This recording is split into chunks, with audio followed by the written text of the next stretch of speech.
भगवान भोलेनाथ ने अमर कथा माता पार्वती को क्यों नहीं सुनाई, और जब माता को वह कथा सुनाई तो माता के सो जाने के पश्चात वह कथा किसने सुनी, और यदि कथा सुनने वाले ने कथा सुन ली और वह अमर हो गया, फिर भगवान उसके पीछे क्यों दौड़े। इन सभी प्रश्नों के उत्तर जानने के लिए आइए चलते हैं आज की अद्भुत कथा की ओर, जो हमें कैलाश पर्वत की ओर लेकर जा रही है। आप सभी का अभिनंदन है। राधे राधे। एक बार नारद जी कैलाश पर्वत पर आए और देखते हैं कि भोलेनाथ वहाँ नहीं है, तो माता पार्वती से बोले कि भोले बाबा कहाँ हैं। मैया ने कहा कि अभी अभी कहीं चले गए हैं, आप मुझे बता दो, मैं उनसे कह दूंगी। नारद जी बोले नहीं, कुछ व्यक्तिगत बात है तो मैं आपसे नहीं कह सकता। तो माता ने कहा कि मेरे और तुम्हारे बाबा के बीच में कुछ व्यक्तिगत नहीं है, वे सब बात मुझे बताते हैं। तब नारद जी कहने लगे कि ऐसा नहीं होता, पुरुष कुछ न कुछ बात तो स्त्री से छिपाते ही हैं। तो मैया बोली नहीं नहीं, ये बात सच नहीं है। नारद जी बोले अच्छा मैया, तो ये बताओ, आपने अमर कथा सुनी है। तो माता पार्वती बोली ये कौन सी कथा है। तब नारद जी ने कहा कि यह बहुत गोपनीय कथा है, हर किसी को नहीं सुनाते, ये केवल उसी को सुनाते हैं जिससे बहुत ज़्यादा प्रेम करते हैं। मैया बोली ये कौन सी कथा है और मुझे आज तक क्यों नहीं सुनाई। अब नारद जी कहते हैं कि मुझे क्या पता, अच्छा मैया मैं चलता हूँ, बाबा से मत कहिएगा कि मैं आया था। और नारद जी नारायण नारायण करते हुए चल दिए। तो आज भोलेनाथ आए तो उनकी कोई आव भगत नहीं, कोई उनकी पूछताछ नहीं, अन्यथा तो मैया उनसे आते ही पूछती थी कहाँ गए थे। भोलेनाथ ने ही पूछ लिया देवी गणेश कार्तिक कहाँ हैं। तो मैया बोली मुझे क्या पता, होंगे यहीं कहीं, अब गोद में थोड़े ना बिठा के बैठूंगी हर समय। फिर बाबा ने कहा देवी आपकी तबीयत तो ठीक है। मैया बोली हाँ बिल्कुल ठीक है, तो आज सुबह से भांग नहीं मिली। तब मैया बोली अच्छा, मुझे इसी के लिए ब्याह कर लाए थे, किसी के लिए लड्डू बनाओ, किसी के लिए खीर बनाओ, किसी के लिए भांग बनाओ। तब भगवान ने सोचा आज कुछ न कुछ बात तो ज़रूर हुई है। तो कहते हैं देवी क्या बात है। माता बोली आप मुझे ये बताइए, आप मुझसे प्रेम करते हैं या नहीं। तो भोलेनाथ कहते हैं कि ये भी कोई पूछने वाली बात है, हम आपसे सबसे ज़्यादा प्रेम करते हैं। तो ये अमर कथा क्या है। बाबा ने कहा अब ये किसने बता दिया। नेत्र बंद किए तो सारा दृश्य सामने आया।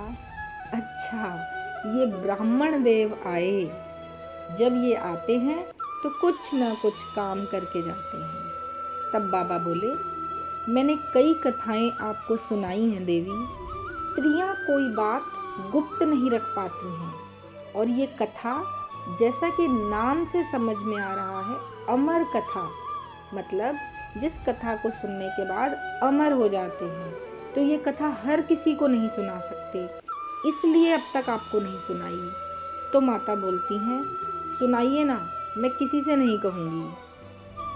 तब बाबा ने कहा ठीक है अवश्य सुनाएंगे। कथा आरंभ होने से पहले मैया और बाबा कैलाश की सबसे ऊंची चोटी पर जाकर बैठे कल्पतरु वृक्ष के नीचे, और कथा सुनाने से पहले भोलेनाथ ने एक ताली बजाई।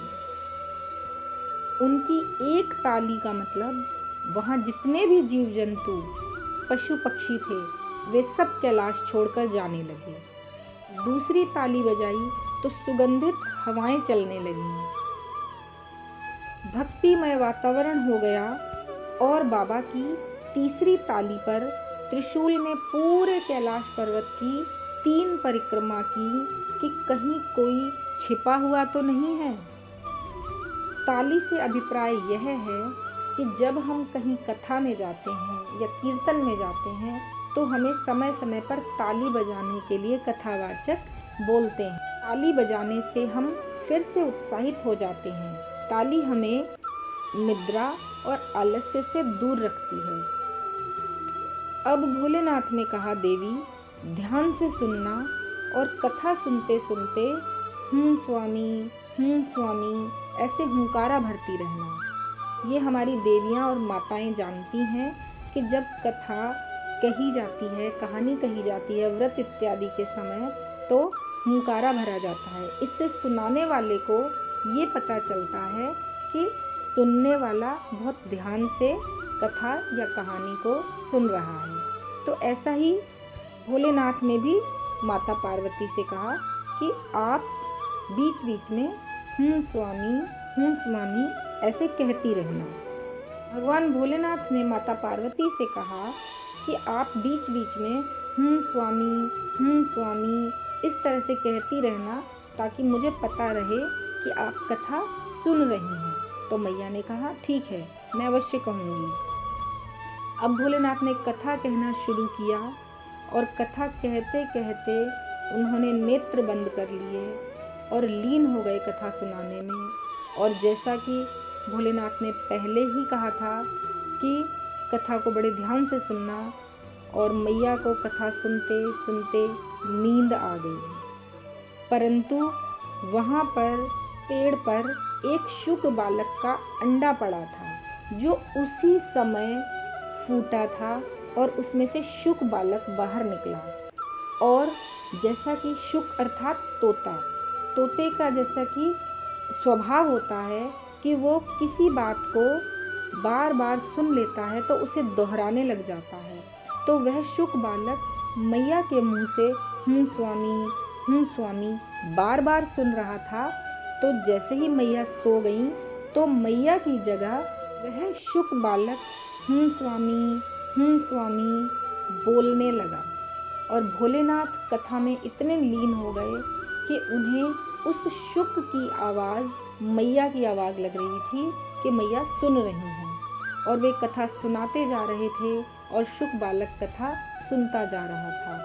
और जैसे ही कथा का अंत आया, भोलेनाथ ने मैया से प्रश्न किया कि तो इससे आपने क्या समझा देवी। और जैसे ही उन्होंने नेत्र खोले तो देखते हैं कि माता सो रही हैं। फिर उन्होंने कहा कि देवी आप सो रही थी। मैया ने कहा, अरे स्वामी मैं अब नहीं सोऊंगी, दोबारा सुना दीजिए। तो भोलेनाथ कहते हैं कि वो तो बात सही है, पर यदि आप सो रही थी तो कथा कौन सुन रहा था?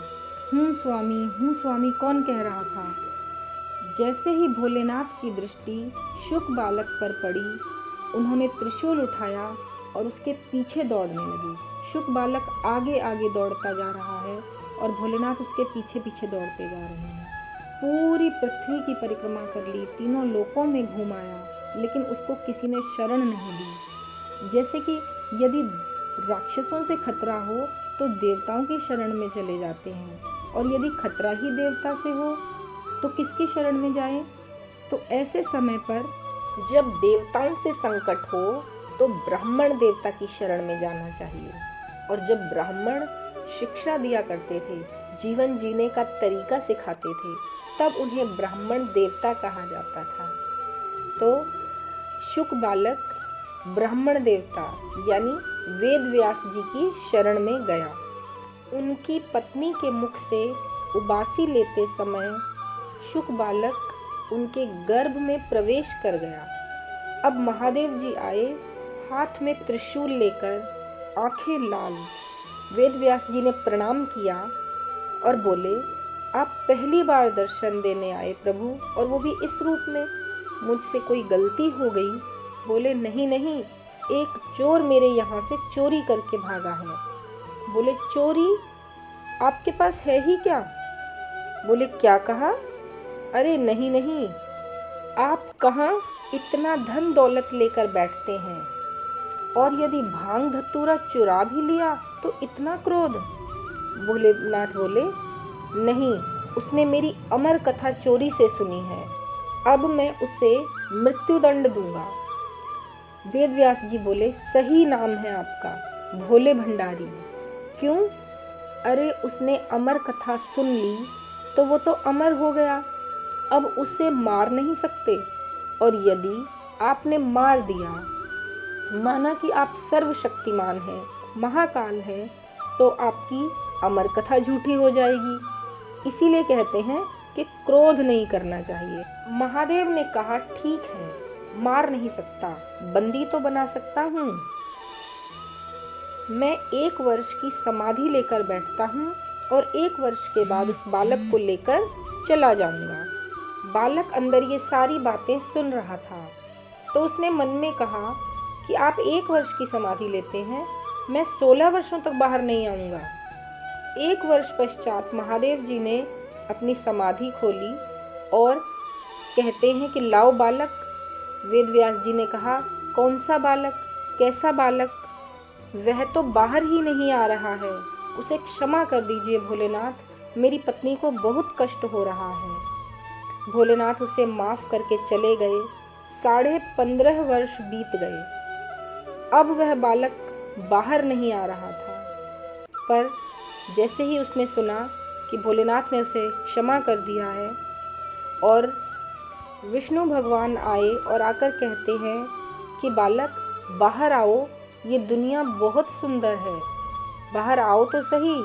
बोले, तभी तो यहाँ आकर सब आपको भूल जाते हैं, इसीलिए मैं बाहर नहीं आना चाहता, पर तुम अंदर रह नहीं सकते, तो अपनी मोह माया रोक दीजिए। शुक बालक ने भगवान विष्णु से कहा कि आप अपनी मोह माया को रोक दीजिए, मैं तभी बाहर आऊँगा। भगवान बोले, यह तो संभव नहीं है, पर चलो ठीक है, मैं तो भगवान विष्णु ने कहा, ठीक है, एक क्षण का जो 100वां हिस्सा होता है, उतनी देर के लिए मैं अपनी माया को रोक देता हूँ। तो शुक बालक ने जब सुना तो उसने बाहर आने की तैयारी की और शुक बालक बाहर प्रकट हुआ। और क्योंकि उसकी 15 वर्ष से ऊपर उम्र हो चुकी थी, तो वह अपनी पूरी उम्र के अनुसार ही बड़ा हो चुका था। और जैसे ही उसका जन्म हुआ, वह सीधा वन की ओर चल दिया। यही बालक शुकदेव मुनि के रूप में जाना जाता है। शुकदेव मुनि ने ही राजा परीक्षित को 7 दिनों में श्रीमद् भगवत कथा सुनाकर भगवान से मिला दिया था। तो बोलिए शुकदेव जी महाराज की जय। आज की वीडियो आपको अच्छी लगी हो तो लाइक करें, और जिन्होंने सब्सक्राइब नहीं किया है, ऐसी ही अन्य वीडियोस देखने के लिए सब्सक्राइब करें। आप सभी का दिन शुभ हो, जीवन खुशियों से भरा हो। इसी मंगल कामना के साथ आप सभी का धन्यवाद। राधे राधे।